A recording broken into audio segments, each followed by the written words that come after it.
En aquel tiempo Jesús dijo a sus discípulos: cuando venga el Hijo del Hombre, rodeado de su gloria, acompañado de todos sus ángeles, se sentará en su trono de gloria.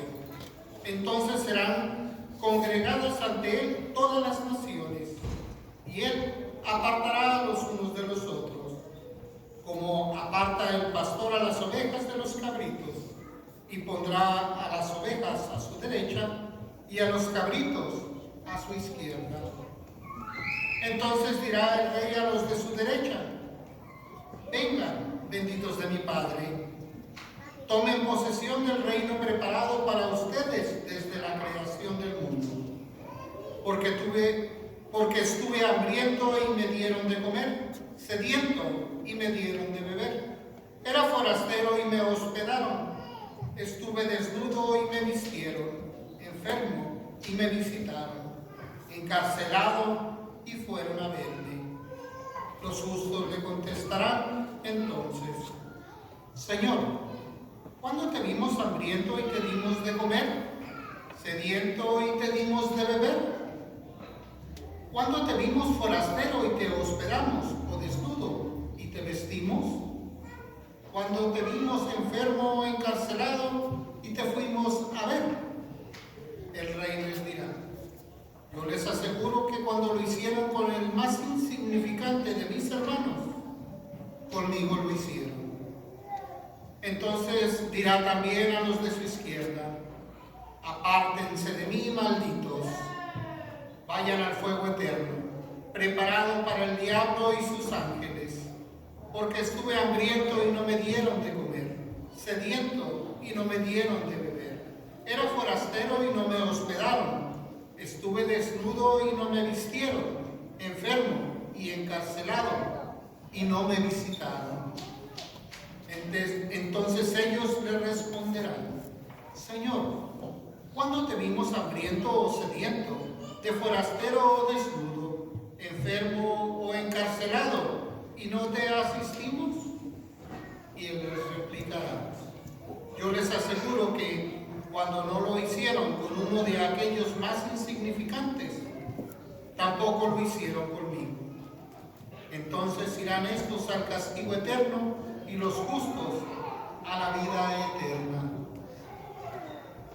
Palabra del Señor.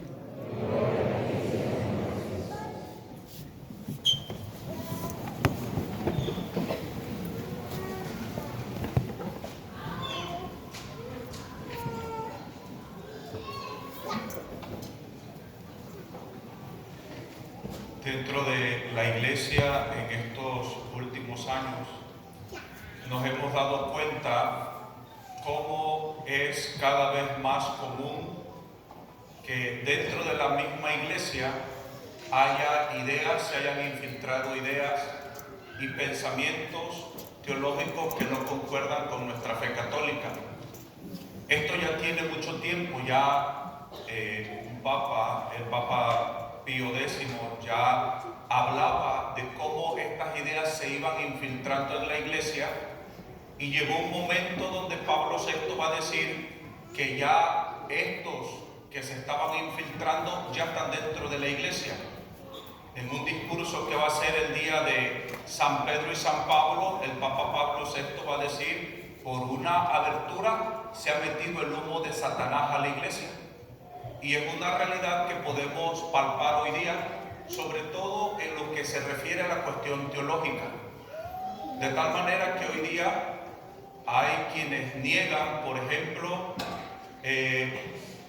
los milagros de Jesús. Hay algunos que dicen que no, porque Jesús no hizo milagros. Se quiere quitar toda la parte sobrenatural. La multiplicación, por ejemplo, de los panes, van a decir: oh no, eso no fue un milagro, es que el Señor los motivó para que salieran en caridad, ¿verdad? Los motivó para que los que traían escondido por ahí lo pudieran dar, pero Jesús no multiplicó los panes, dicen esta gente. Como dice Monseñor Isidro, estos lobos disfrazados de ovejas. Cristo no hizo milagros, es que los motivó y la gente pues sacó de lo que tenían ahí para compartir.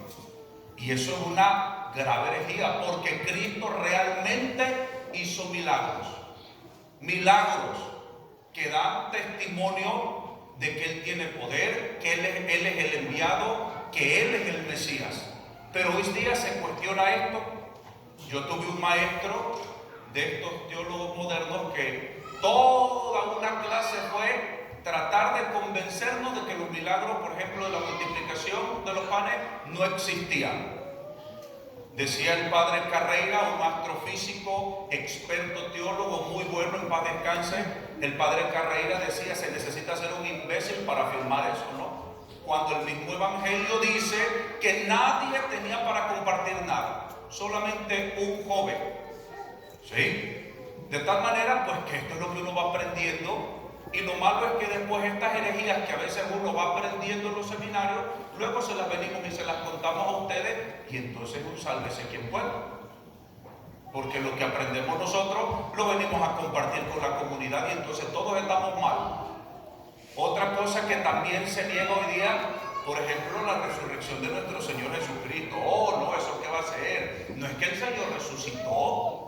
Es que en el pueblo surgió un sentir, ¿verdad? Y entonces Cristo resucitó en el sentir del pueblo, pero no es que Cristo resucitó de entre los muertos. Eso dicen estos falsos teólogos. Y esas cosas se predican hoy día en la iglesia, a veces sutilmente porque pues esto escandaliza y con justa razón. Esa es otra herejía. Cristo resucitó porque el apóstol San Pablo dice: si Cristo no hubiera resucitado, vana es nuestra fe. No serviría de nada juntarnos aquí si Cristo no hubiera resucitado.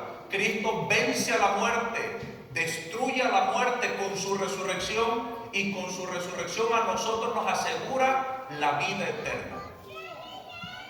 Otra herejía es la que se dice que yo también la aprendí, que Cristo no fundó, que Cristo no tuvo la intención de fundar una iglesia, ¿no? Sino que pues esto surge por consecuencia. Bueno, pues ya se murió el Señor, ya estamos aquí, ¿qué hacemos? Pues bueno, hay que juntarnos, ¿verdad? Herejía también. Nuestro Señor Jesucristo lo primero que hace en su vida pública es empezar a convocar, empezar a reunir, empezar a religar. De ahí va a venir la palabra religión, de religar.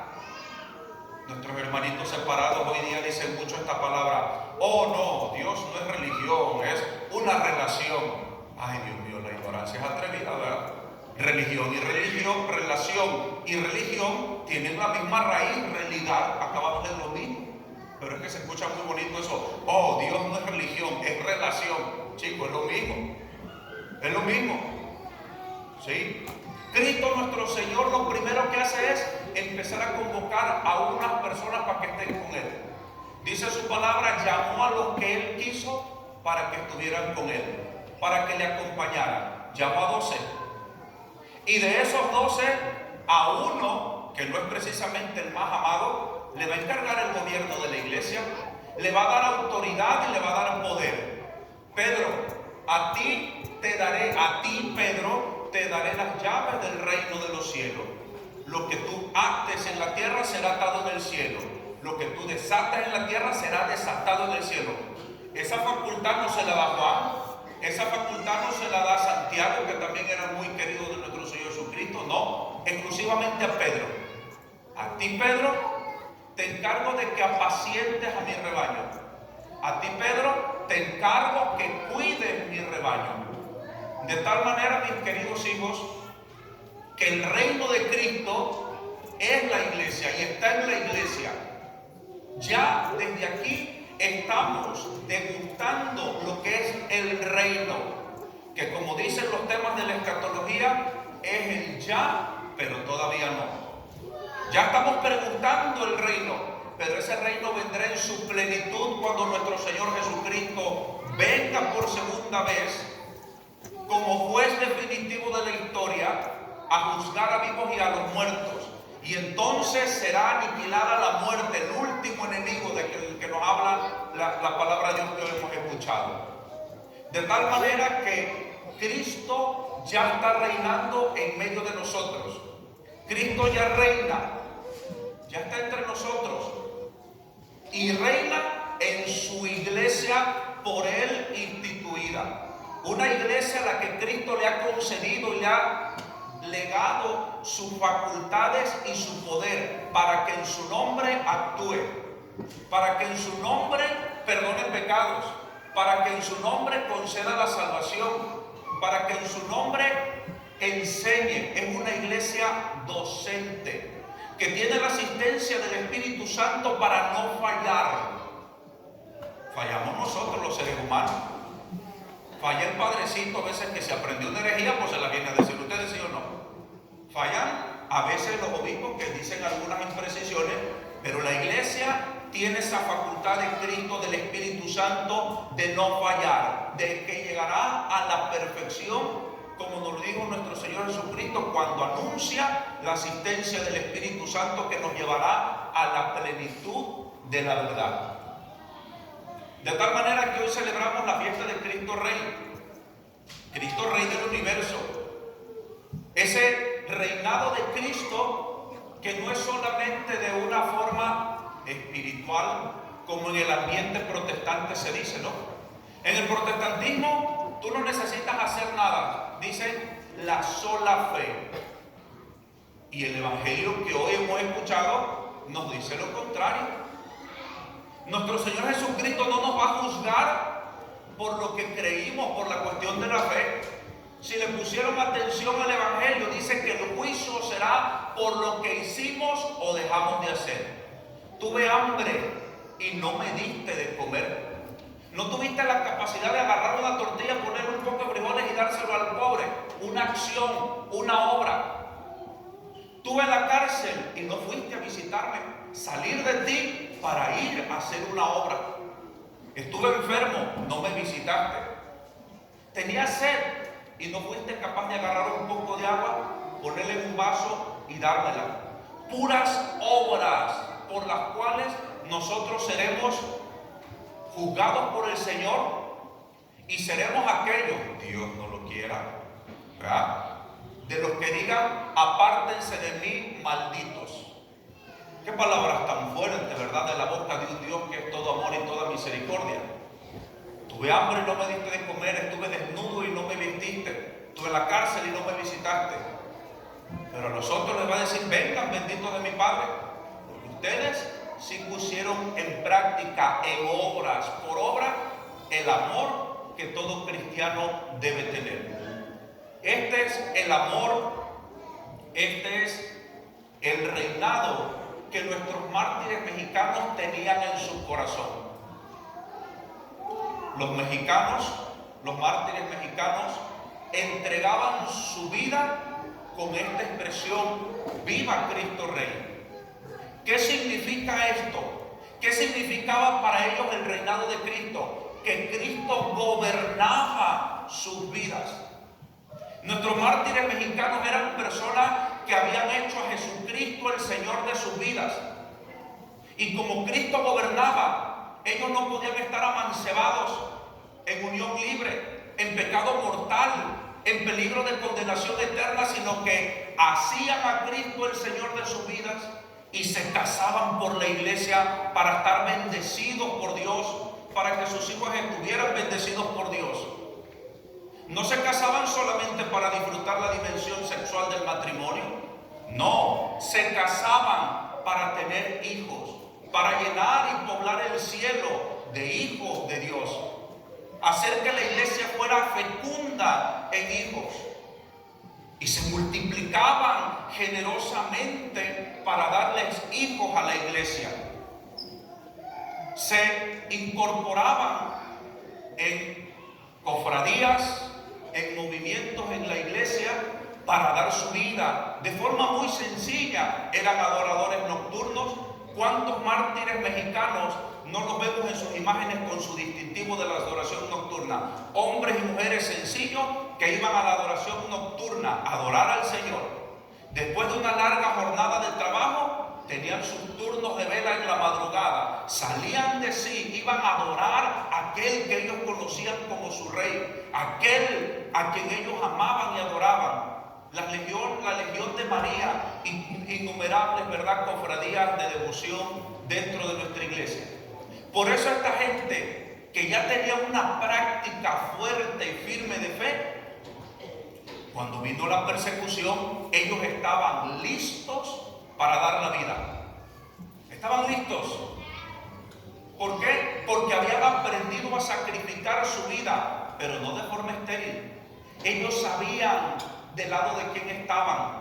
Ellos sabían que estaban del lado del vencedor. Ellos sabían que pertenecían a ese grupo de los que pertenecen al rey, al que tiene el dominio de la historia. Y por eso, con aquella generosidad, habiendo practicado toda su vida de sacrificio, como matrimonios cristianos, como padres de familia, como gente comprometida, cuando se les sorprendía en una santa misa, ellos preferían la muerte antes que renegar de su santa religión católica. Pero ya estaban en práctica. La pregunta para nosotros hoy día es, si nos llegara una persecución, nosotros estamos preparados para gritar como aquellos valientes mártires, ¡viva Cristo Rey! ¿O seremos de los traidores que vamos a decir, ay sí, yo maldigo a la iglesia y maldigo también a Jesucristo, no me importa, a mí sálvenme el pellejo? Imagínense, hoy día no tenemos la capacidad, sobre todo la pandemia nos lo mostró. La gente no quería venir a misa porque es que había que estar en el sol. Imagínense, nos afectaba el sol. La gente dejó de venir a misa porque, no, es que hace mucho frío y viento. Ya cuando abran la iglesia, vamos, cuando ya estemos adentro, a gustito, ¿verdad? En el aire acondicionado, en la calefacción. Ya, y cuando haya micrófono, porque el padre ni se entera uno de lo que dice, porque, pues, queremos todo a lo cómodo. Somos una iglesia que se ha acomodado, una iglesia que se ha enfriado. Dios no lo quiera que venga la persecución ahorita pronto, que va a venir, pero le pedimos a Dios que no venga ahorita tan pronto, porque no estamos preparados. Si no tenemos la capacidad de venir en la noche a hacer una hora de adoración ante el Santísimo en la adoración nocturna, ¿qué vamos a dar la vida?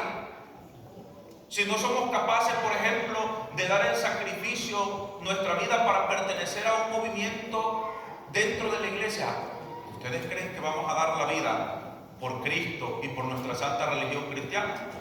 No, no lo haremos. Todos esos mártires mexicanos, con su vida, motivaron, inspiraron al Papa Pío XI para que se declarara la fiesta de Cristo Rey del Universo, fiesta litúrgica hoy día en la iglesia. El Papa le hablaron de los prodigios, de la valentía, del amor que tenían los mexicanos por su iglesia. Un amor que los llevaba hasta la muerte. Y el Papa, cuando le decían su santidad, los mexicanos mueren gritando viva Cristo Rey. Los cristianos mueren gritando viva la Virgen de Guadalupe. Y el Papa se siente inspirado y declara como fiesta universal la fiesta de Cristo Rey. Qué testimonio tan grande de un pueblo que tenía fe, de un pueblo que luchaba, que perseveraba. Es un gran testimonio para nosotros, la iglesia. Ellos nos legaron toda una sociedad con fe. ¿Qué es lo que nosotros le vamos a dejar a nuestras próximas generaciones? Una iglesia blandengue, una iglesia acomodada, una iglesia de gente tímida, de cobardes, de mediocres, o una iglesia de gente valiente, de gente que lucha, de gente que busca y lucha por su propia salvación, gente que no se da por vencida. Yo cada vez que recuerdo el martirio de nuestro glorioso mártir mexicano José Sánchez del Río, a mí me confronta su martirio. A mí el martirio de este niño mexicano, a mí me interpela. Y cuando yo me quiero quejar por alguna cosa, pienso en el martirio de este niño de Zaguayo, que prefirió la tortura, que prefirió la muerte antes de renegar de su santa religión. Un jovencito. Pero ¿por qué Joselito llega a este punto? Porque tenía unos padres auténticamente católicos. unos padres que servían a Dios, unos padres comprometidos. Y cuando este jovencito ve que nuestra santa religión católica es perseguida, él quiere luchar. Él quiere hacer algo por su iglesia. Como jovencito, él le suplica a sus padres para que le den la oportunidad de alistarse con los cristeros. ¿Y qué hace? Él no se va directo al frente de la batalla. Va a dar lo que él tiene. Y es un profundo amor por su iglesia. Y se pone a cuidar a los caballos, a darles de comer, a cepillarlos, a darles agua. Él está contribuyendo por la causa de nuestra religión. Y lo llegan a condecorar porque todo el ejército ve el valor, la entereza de ese niño que tiene amor en su corazón por Cristo Rey. Le dan la oportunidad de ser el abanderado, de llevar el estandarte de nuestra Madre Santísima, la Virgen de Guadalupe. Cuando a él lo apresan, lo hacen decir, le quieren que desista de su pertenencia a los cristeros. Pero él ya sabía de parte de quién estaba él. Él no se iba a ir del lado de los perdedores. Él estaba del lado del vencedor, de Cristo Rey. Por eso cuando le dicen renuncia a la iglesia, dice, no, pero ya va, ¿cómo voy a hacer eso? No. Nunca había sido tan fácil ganarse el cielo, dice Joselito. Nunca había estado tan fácil. Yo que me voy a ir del lado de los perdedores que quieren atacar la iglesia, que es indestructible porque tiene una promesa de Cristo.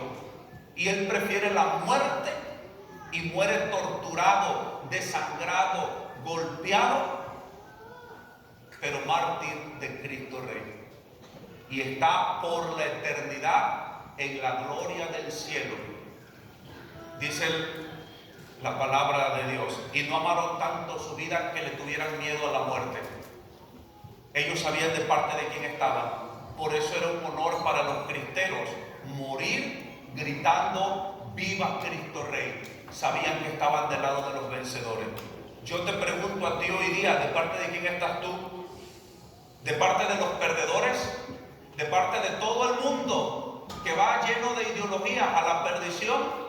¿O estás de parte de ese grupo pequeño que es parte del vencedor? Ese grupo que tiene que ir contracorriente, en contra de las ideologías de este tiempo. Reflexionémoslo, mis queridos hijos. No hagamos estéril la sangre de estos mártires que dieron su vida por Cristo, Rey del universo. Pidamos que Dios nos conceda esta gracia en un momento de silencio. En el nombre del Padre, y del Hijo, y del Espíritu Santo. Amén.